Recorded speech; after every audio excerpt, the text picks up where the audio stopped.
Hello, everyone. Thank you so much for joining us today. My name is Rita Killalay. I am the Growth Marketing Manager here at SellPoints. We are an e-commerce optimization platform. And today, I'll be chatting with our GM at SellPoints, Sean Simon. Thanks so much for joining, Sean. Thanks for having me. I'm excited to be here. Me too. So let's outline what we'll be talking about today. So first, we're going to discuss how consumer shopping behaviors have evolved over the last few years. Then we'll discuss current solutions that address these consumer demands and talk about the next stage of e-commerce. After that, we'll get into some product page optimization best practices that we've seen work for some of our brands. We'll then show you some results of how these optimized product pages have performed after enabling story points. And finally, we'll have another special guest who will show you how you can track this performance on your own product pages. So with that, let's dive right into consumer shopping behaviors. Now, Amazon said that Prime Day 2019 generated more sales than Black Friday and Cyber Monday combined, which brought in about $6 billion over a 48-hour period. Yeah, obviously e-commerce is a growing trend, but there are still some major shortcomings retailers and brands need to be aware of. In a recent survey, nearly 70% of consumers cited lack of content as opposed to price as being the primary reason for abandoning a purchase. Lack of product information exceeds price point as a reason for abandonment. Yeah, we see that indicated on the left-hand side here. Lack of product information is now a greater reason for abandonment than even a high price point. And that's also supported by a study that we see on the right-hand side, which is from the National Retail Federation. This outlines that shoppers were most frustrated at the beginning stages of an online shopping experience when research about a product's features and reviews takes place. Yeah, e-commerce has changed the way people research and shop for things they need. Brands have responded to consumers' frustrations by including more content like product specs, reviews, and media, but lack of good content and placement of that content where shoppers can easily find it is still a problem. And we've seen that consistently managing this product content across all different retailers is another challenge. Yeah, one of the original techniques for doing this is with the content syndication provider, or a CSP, which simply allows a company that simply allows brands to disseminate their information, products, and descriptions across a network of retailers. And this solution is really great because, for one, once the program is set up, it's really easy to make updates to your product information. Additionally, retailers can consume these product updates really quickly, which allows for faster speed to market. Also, it keeps your product information consistent not just online, but across different stores. Yeah, exactly. You don't want to have product descriptions to be inconsistent, or even worse, price to be inconsistent across your network. Because you haven't updated your content in a proper way. CSPs are an effective way to mitigate the risk, but there are still some needs that content syndication doesn't address. Absolutely, that's certainly true. For one, brands can only fill in the content that's dictated by the content syndicator, which means there's limited control over how the product story is told. You can fill out their boxes, but they might not be the right ones. In certain situations, you might not be able to include key content consumers are looking for, like product comparisons or feature reviews. Moreover, brands don't have control over where on the product page their content appears, since the retailer determines the product page layout. And as a result, we often see this content getting pushed down way below the fold. Yeah, and lastly, personalization is becoming increasingly relevant to shoppers, and it's an area that can't be addressed with content syndication alone. Now that's a lot to take on. Just as we get a solution for distributing product information consistently across our retail network, we need to begin thinking about tailoring that content for individual audiences. Yeah, and well, the same is true for digital advertising. Now, it's not just about quality content, it's about where the content lives on the page. Here on the left, we see a typical product page, which features a hero image, product name, and price all above the fold. And as you can see in the chart on the right, 57% of consumers' time on a product page is spent above the fold, which makes this the ideal place to capture people's attention. So 57% of a consumer's time on a page is spent just on the first screen fold. And looking at this graph on the right, it's clear the majority of time, 74%, is just spent on the first two screen folds. Yeah, but we all know that product pages are often several screen folds long, and the content consumers care about most is often pushed down several screen folds on the page. Yeah, and we've already discussed how research is a frustrating experience for shoppers. To make things even more challenging, Crazy Egg reported that most users stay on a product page for less than 15 seconds. Yeah, that's how long you have to give someone the information they're looking for. So if you don't do that in less than 15 seconds, you lost them. And we know that increasing a consumer's time spent on page to about 2 minutes has a really positive correlation. So how does a brand go about increasing consumer time spent on page? Yeah, that's where we get into the next stage of e-commerce. So brands know their products better than anyone. We believe that they are the best at telling their product story. But when key selling points appear below the fold, it's really hard to make an impactful first impression. Yeah, we believe that a key element of product page optimization is maximizing above the fold real estate. And this is why we created story points.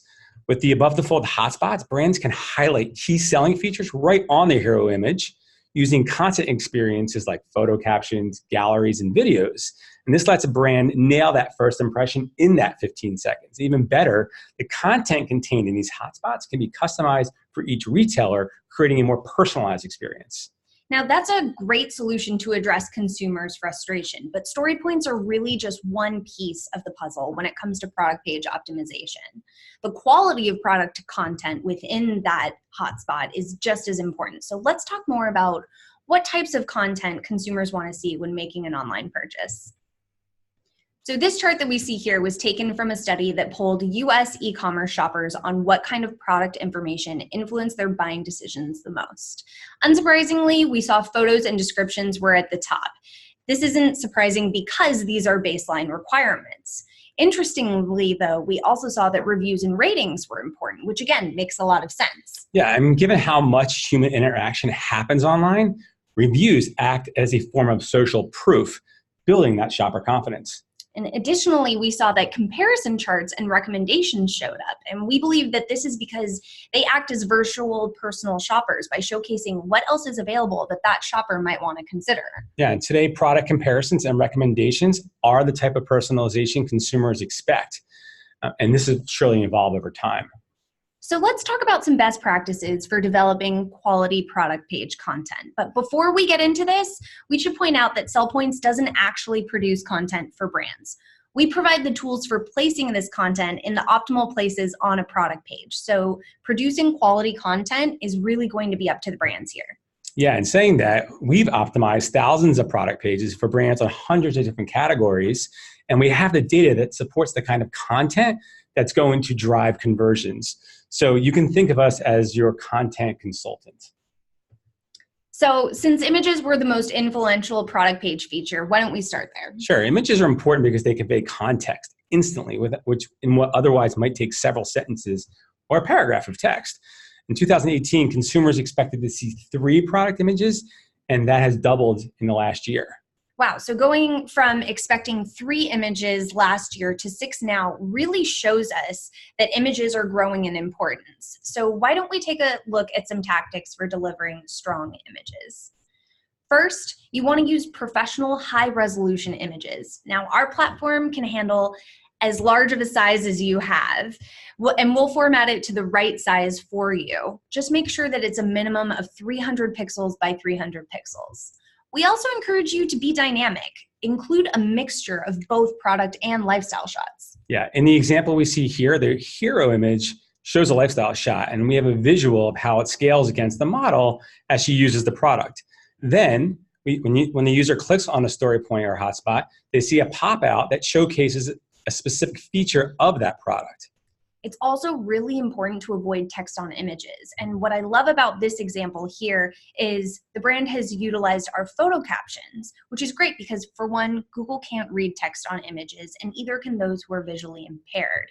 So using our photo captions places that descriptive text next to an image in a way that's beneficial to both SEO and ADA compliance. Yeah, and we also recommend that you use alt text to describe an image.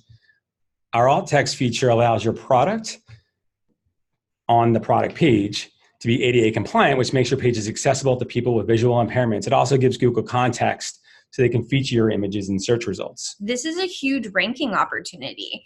And we've also seen that you can use galleries to tell even more of a product story. Yeah, for galleries, make sure that you use consistent backgrounds and lighting so the experience has a unified flow.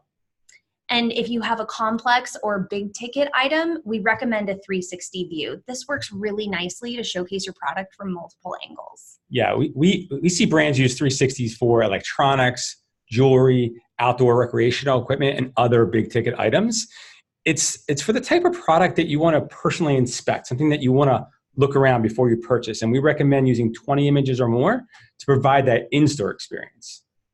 So similarly to images, video is another form of media that has massive appeal for online shoppers.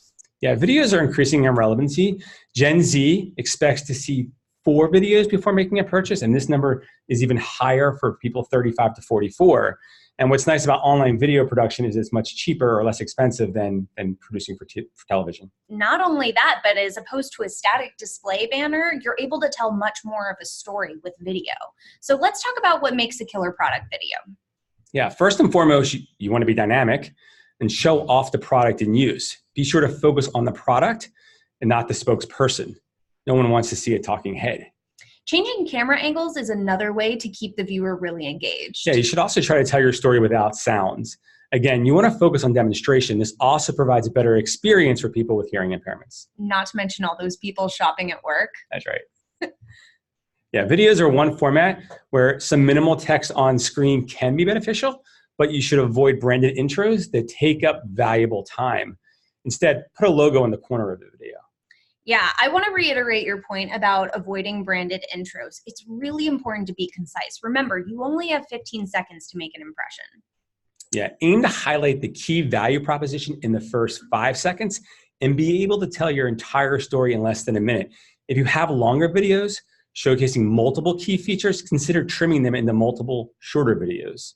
Another thing to note, if you choose to display text or use audible narration, you want to make sure that you're utilizing closed captions. Yeah, closed captions are important if you're using text or narration. They make the video ADA compliant and opens up your content to that larger audience, including deaf or hard of hearing viewers. Online video is just such an affordable alternative to traditional commercials. And just as videos have gone online, so has word of mouth. In that field agent study we looked at earlier, reviews were the 3rd most influential aspect on a page for shoppers. Reviews provide credibility, which helps ease the mind of consumers in convincing them that purchasing your product will solve a problem that they have. Yeah, believe it or not, there was a 2019 consumer report from Saucify that showed that customers these days expect a product to have an average of 112 reviews before considering a purchase. These days, customers rely more on product reviews to determine a product quality than the brand itself, the brand name of the product. And that's incredible when you think about how much money and time brands have spent developing their brand over the years. Yeah, it really is, but it just goes to show how important product reviews have become. Yeah, we know having a lot of customer reviews helps validate product credibility, and the quantity of reviews is important. It's important to point out, though, that shoppers are only actually reading 3 to 4 reviews before making that purchase. So then recency would be a really important factor then. Yeah, definitely. You got it. Marketers are always talking about the power of word of mouth, and along with social media, reviews have really taken that digital. Reviews have become such an impactful aspect of brand management today that being passive about them is just not an option. So let's take a look at some best practices here. It's really important to focus on quantity and recency, like you mentioned. Reach out to existing customers right after they make a purchase. And if you don't have the capacity to do this, there are third parties such as CNET that can be helpful in sourcing these reviews from shoppers. Yeah, you also want to focus on being responsive to reviews, whether they're positive or negative. You want to thank the shopper. show some empathy, and provide a solution. This shows prospective customers that you care and that you're invested in engage with your customers. And that critical feedback is really important. It can function as a feedback loop. For instance, if there's something missing from your product page that's coming up in those reviews, consider this an opportunity to clarify and optimize your product page. Yeah, it's a great channel for hearing the voice of the customer, and you can highlight reviews on your page by using the text widget with story points. So tell us more about the text widget. Yeah, it's really quite easy. It's simply a matter of aggregating the reviews from Google, Amazon, CNET, or other sources and elevating them on the product page, right? So when creating reviews on the product page, be sure to adhere to the following rules. Recency, not older than 6 months, brevity, 160 characters or less, and source. Include the reviewer's first name and the city of where they reside. Got it. So highlighting reviews using story points should be recent, they should be brief, and they should be properly sourced. Now, there are other types of content experiences that brands can use to optimize their product pages, but these are the major ones: images, videos, and reviews. And if you have questions on other types of content experiences that you want to optimize, we are more than happy to answer those questions. We will have some time for a Q&A at the end, so feel free to send those questions in to us. We'll also include our contact information at the end so you can get in touch with us directly. Yeah, and like we said earlier, as important as these best practices are, where you display this product content can make or break a sale. Now, earlier in the presentation, we discussed consumer frustration with the research process when shopping online. Story points bring that content above the fold, but brands need to be strategic about how they're utilizing them. For sure. First, we recommend 5 story points as the optimal amount to have on a page. This provides you with the opportunity to utilize diverse types of content without overwhelming the page with too many hotspots. And if you're using diverse types of content, you should use unique iconography to represent what's behind each hotspot as well. Yeah, Sell Points offers a range of icons to represent the types of content we support. Play buttons for videos, Bluetooth icons for content that talk about the range of wireless speakers. Think of it as your teaser to the content behind the icon. The key to executing story points really well is to be purposeful about placement. So make sure where you place your hotspots is contextually relevant to the content that appears once the hotspot is clicked. For instance, if you click on a bike seat, you should see a story point that tells you more about the bike seat. Yeah, video placement is also important. Videos detailing a physical feature should have icons placed over that element of your product. For example, a video that talks about TV connectivity should be placed near the ports. If your video is more general in nature, place it in the upper left-hand corner. The top left is the icon placement that is most likely to be clicked on by your visitors, so you can think of it as the beginning of the product story. That's a great suggestion. Now, story points is a solution that's proven to increase add to cart rates. So let's take a look at some of the results that brands have seen after enabling story points. Now, the data we see here has been generated over the past year from brands currently using story points. Brands working with us are averaging an overall incremental lift of 13%. Yeah, and you'll notice that these results are across the board from autos and tires to home improvement. Every type of product can benefit from the treatment of story points. The bar chart here shows the increased time on page across brand categories after they've enabled story points. And like we said before, there's a direct correlation between time on page and conversion rates. So if you can capture someone's attention and keep them on a page, their likelihood to buy goes way up.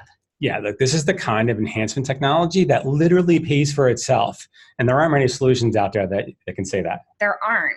So let's take a look at a real example of how a brand is using story points to optimize their product page. Here we see Skill's Hit Away Baseball Trainer. Notice how they have 5 story points and have utilized different icons. Yeah, the icons also allow consumers to infer what the content inside will be about. So if you're already telling your product story before a customer even begins to engage with your page, you're well on your way. Absolutely. So let's expand some of these icons and look at the content they've selected. I want to start with the icon on the bottom right. Here we see the product in action with a key selling point. You can keep up your momentum in training without ever having to chase the ball. Yeah, one that I love is on the bottom left. The product description tells you that the system is portable, but here you actually get to see it folded up. Very cool. And if you click on the icon next to the height adjustment, we see They've included another lifestyle shot, but this time they've made it dynamic by switching up the angle to a bird's eye view, which is really clever when they're talking about varying heights. Yeah, different angles is a great way to really show the consumer what the product looks like from different perspectives. And by including 360s, you can pause and play so the shopper can orient themselves with the product. They've even gone ahead and included an assembly guide so shoppers know how much effort is involved in the setup before they make their purchase. Yeah, so often shoppers have to dig for opinions on assembly within the reviews, and this brand has placed it right there, which takes the guesswork out of it. Yeah. They've checked a ton of boxes here, right? Totally. They've used diverse content types and iconography. They've included photo captions, which is ADA compliant and great for SEO. They played with camera angles. They've even utilized documents, which has really gone the extra mile. And they've done all this in 5 story points where the shopper is going to see them easily. They did an excellent job. And what's really cool is now with our new reporting feature, brands can measure their incremental lift with story points on their product pages and determine what kind of content is or isn't working on their product page. So here to talk more about that update is our special guest, the head of product here at SellPoints, Benny Blum. So this is really exciting. Ending this webinar, we'll get a chance to see our new reporting feature in action before we release it to all of our customers. And Benny Blum is here to take us on a test ride of how these reports should be used. So thank you so much for joining today, Benny. Sure thing. Thanks, Rita. Really appreciate being here. First time, long time listener. Awesome. So let's look at these reports. I noticed that we have some new icons showing here. Totally. So they are some fabulous icons, if I do say so myself. But really the meat and potatoes is behind those icons when we get into the actual reports. Now, we've always given a ton of data to all of our users and in the form of a lot of different reports for those who log in and go to our reports section. That said, there really hasn't been a story to understand and tell to know how your products are performing and what you can do, and then what your changes have actually resulted in over the course of your interaction and optimization process. The purpose of these reports is to give that linear flow. So folks who are interacting with our platform are really going to be able to log in, understand their performance, see the value creation, understand what they should change, and then go do something about it. So you talk about the story. Why don't we start from the beginning at a high level with our product performance report? Great. So the product performance report at the very highest level tells you what's happening on your product pages. So that means there is no form of attribution. We're not trying to get fancy. This is the closest to a web analytics report that you might see. It tells you basic information like how many different unique users showed up on the page, how many sessions were they involved in, what percentage of them interacted with our content, so on and so forth. It is a purely high-level report. So this is really where you want to start your analysis, and it's the type of report that you'd want to share with executive stakeholders that are less in the weeds with the details and know maybe a little bit less about our reporting. Exactly, and while you're sharing it with your stakeholders, we should probably call out a couple notes here of what's on here. We do bring in some conversion metrics, and the conversion metric that we're referring to here is the add to cart action. That is the primary key performance indicator that we are associating with folks who are shopping on pages where our content is displaying. Now, a cart rate is not a conversion rate, so because an add to cart is not a conversion. So keep in mind that when you're looking at these numbers, they may not be exactly the same as your actual sales. That makes a lot of sense. When I'm shopping online, I know I personally will add things to cart, but not necessarily convert. Maybe I come back later and I do. Totally. But and yeah. in add to cart is a leading indicator for a conversion. Generally, and this is across the network here, we see that about 40% of folks who add something to cart ultimately end up buying it. Mm-hmm. And that ratio is going to be really variable between each retailer. Totally. Shopping is different on any given website, and folks add things to cart for different reasons. So that number, that 40%, that's a pure average. Some retailers have numbers way higher. Some retailers have numbers that are way lower. Got it. So why don't we dig a little deeper and go into the Story Points Lift report? Great. So this is a really fabulous report. I'm super excited to be able to share this with all of our users. This is data that we've been looking at internally for quite a while. And the purpose of this report is to help you understand the incrementality, that is the incremental lift that publishing story points to a product page are generating for you. So in other words, this report shows you the difference in performance when you have story points enabled versus when you don't. Exactly. So how do you measure this incremental lift? Sure. So anytime we publish story points to a product page, we create what's called an experiment in the form of a holdout test.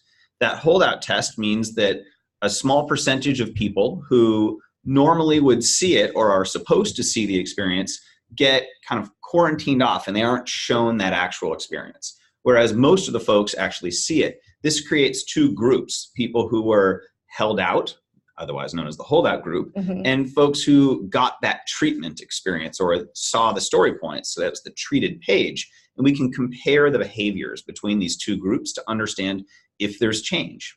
So the ability to compare these behaviors and this whole report is only available if brands have story points enabled. Exactly. Yes, you have to have story points enabled, and there's two real metrics that we're focusing on to understand if there's lift.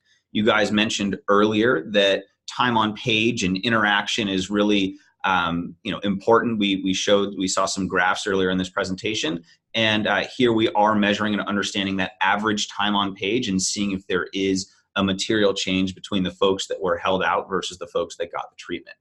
And on the other side, we're looking at cart rate as well to understand, as that's our primary key performance indicator. Yeah, and time on page is really important. As we've mentioned a few times in this presentation, there's a strong correlation with time on page and increased add to cart rates. Exactly. We call it a micro conversion due to its leading indicator nature. Got it. So what else can you tell me about this report? Got it. So there's three basic sections of the report. At the top, you're going to see a website breakdown. So all the different websites that you have your story points experiences on, you'll see a grouping there, which tells you the holdout and treatment performance stats.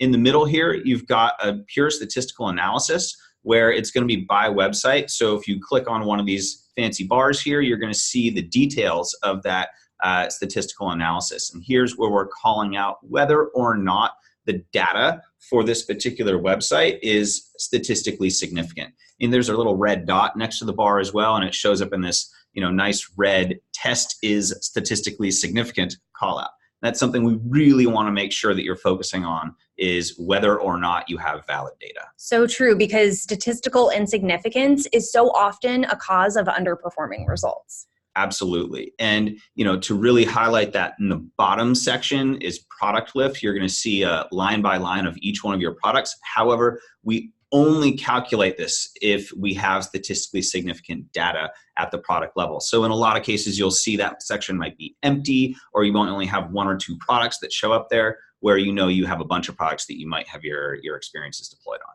Got it. So this is where you're going to spend the greatest amount of your time then, right? At the beginning, okay, for sure. So when you're first starting off using story points and leveraging the SellPoints platform, you're going to want to spend a lot of time understanding and validating that it's worthwhile. And that's what this report is really designed for. However, once you've gotten past that and you recognize that it is creating value and your stakeholders have bought into it, then we want to get into some of the more actionable reports. Like, what can I do about it? Tell me a little bit more. And that's what we're going to dive into now. Okay, so next up is the engagement report. This looks really similar to the performance report. So can you tell me more about this? How closely is this going to match the data from the performance report? Totally. This is fairly similar. However, we're digging just a little bit deeper to understand, just for the folks that just for the folks that saw the story points experience, we want to understand, did they actually interact? And is there any performance difference when someone does interact versus when they don't interact? So yeah, it's pretty similar to that initial performance report. However, it is starting to get into the attribution problem. And you've got a few problems that crop up when you start to try and attribute performance. Okay, so what can you tell me about attribution? Is this a good time to move on to the next report? Well, we can stay here for just one more Okay. second. It's worth noting that if you did add up the numbers in this report, it might be a little bit different than the totals that you'd see on that product performance report. The product performance report is your source of truth. If you want to understand exactly how many people got to your pages, if you want to understand exactly the number of add to carts and that interaction rate, go look at the product performance report. However, here, this is where you can really just understand what value is being created when someone interacts with my data. So understand there's a little bit of attribution going on. It creates a little bit of what's called data explosion because the same unique user might have been included in the interacted as well as the did not interact buckets, which might create a little variance in between the two data sets. I see. So when you talk about attribution, you're getting into like first touch, last touch. Totally. And in that it's a difficult world to understand. Yeah. Without making the whole webinar about that. Yeah. Let's just say that the numbers might not add up perfectly compared to your product performance. Got it. That makes a lot of sense. I could go to a product page, interact, and in that same week not interact and be in both categories. Okay, thanks for clarifying that. Now, can we jump into the attribution report and learn a little bit more about that? Great. So digging just a little bit deeper, we just talked about folks who interacted versus folks who didn't interact. Now let's just look at just the folks who interacted. What did they interact with? And this is where it gets really interesting because you're going to be able to understand what kind of content leads to the highest value creation, right? And so here in this particular example, you've got one group of experiences that have 3 different kinds of content. You've got a media gallery, a photo caption, and a video. And if we look at the data down below, there's a couple really interesting metrics that I want to focus on. The first is cart rate, and the second is a new one, value per interaction.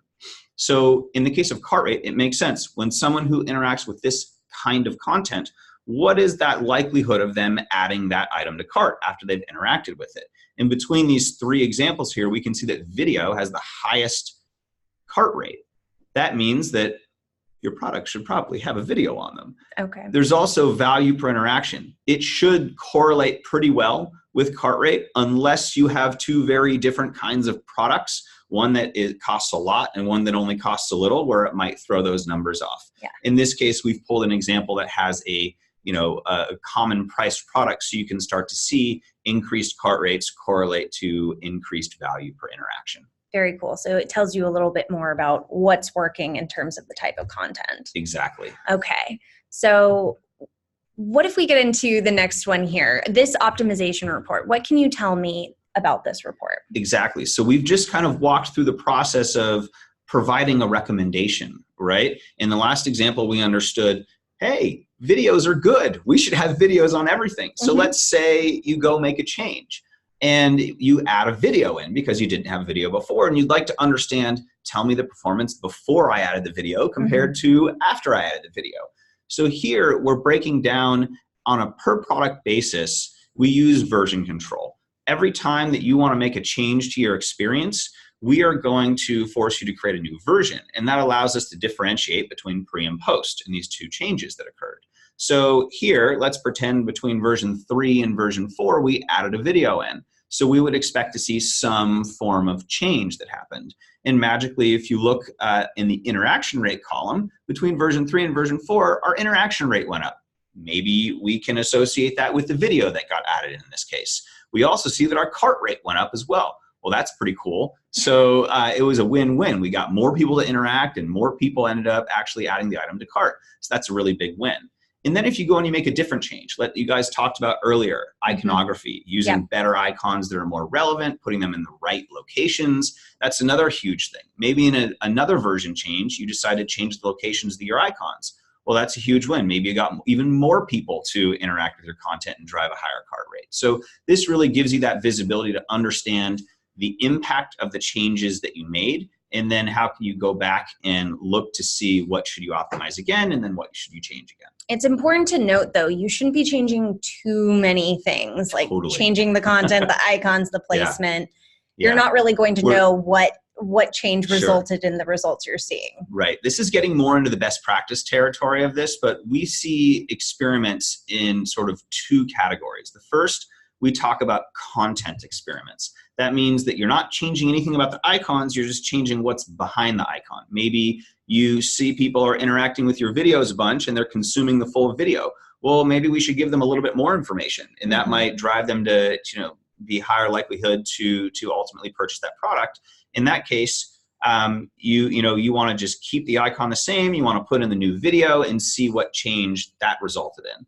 And then another type of change would be a layout change, and that might be swapping your icons, changing what the actual icon is, or changing the location of your icons. You really want to try and limit your changes to one type of change per version. That way you can actually attribute your changes and understand what the cause.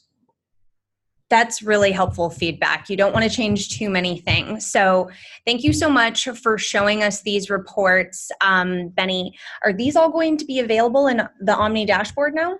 The plan is that we'll release them all later today. So when you log in tomorrow morning, these reports should be available in your account. Awesome. Thank you so much for walking us through this and taking the time. I appreciate you joining us, and I hope you can again soon. No problem. All right. Thanks, Benny. And what did you think of these reports? Those reports are awesome. Yeah. And they should provide a whole new level of insights for our customers for sure. Yeah, and we hope you all have taken a lot out of this webinar, both in terms of how you optimize your product pages, as well as how you utilize these new reports. We have some time, and so I'd like to take some questions from the audience. The first question comes from Tara. Wow, lots of video recommended per product. How do you categorize video? Anything animated like GIFs? Sure, good question. We'd say any video-like experience technically counts. So a GIF would also count. You could even maybe think of a 360 as counting. Just remember to tell a compelling product story without using too many icons. So keep it concise. Yeah, I think consumers today like to snack on content, and I think short videos, whether they're animation or what we think of as like television quality video, gives them something to snack on. Yeah, I think also having videos that highlight different features or topics or value propositions is really helpful. Just keeping them engaged. If they're interested in one particular topic, they'll watch that video. So I've got another question from Michelle. Any tips on how to shoot so much video content with limited budgets? What ideas do you have here? If you have any video content, split it into short videos and use them as sort of a video playlist so that consumers can focus on one feature at a time, so that you're providing them more content to sort of sift through and get right at what they need. Yeah. And quality is important, but it's not a broadcast. So if you can, hire a local videographer and be purposeful about making them short clips. You can get a lot of bang for your buck by just making very intentional product stories that are brief and digestible. Yeah, if you haven't done video in a while, I would say do a little bit of research and figure out how you can do it for a small budget. It's not like producing television video. You can do it less expensively. Okay. So we hope that answered your question. We have one more I see from Jimmy. Does Story Points work on mobile? Yes, absolutely. And we work on over 100 retail sites, and some aren't mobile yet, but most are. So yes, we are mobile friendly. Very good question. Okay. Yes, a question about getting a copy of the recording. Absolutely. We will, at the end of this webinar, not only send you a copy of the video to reread or review, we'll also send you a download for our best practices, so you can view that and share that with people at your company as well who are helping you with content. So we'll be following that up with instructional materials on how to also use these reports in addition to best practices and a video recording of today's session. Yeah, if you have any other additional questions, please don't hesitate to reach out. You see our contact information here on the screen. Yep. Absolutely. I think those are all the questions we have. So thank you so much for joining us, Sean. Pleasure. Really enjoyed chatting with you today.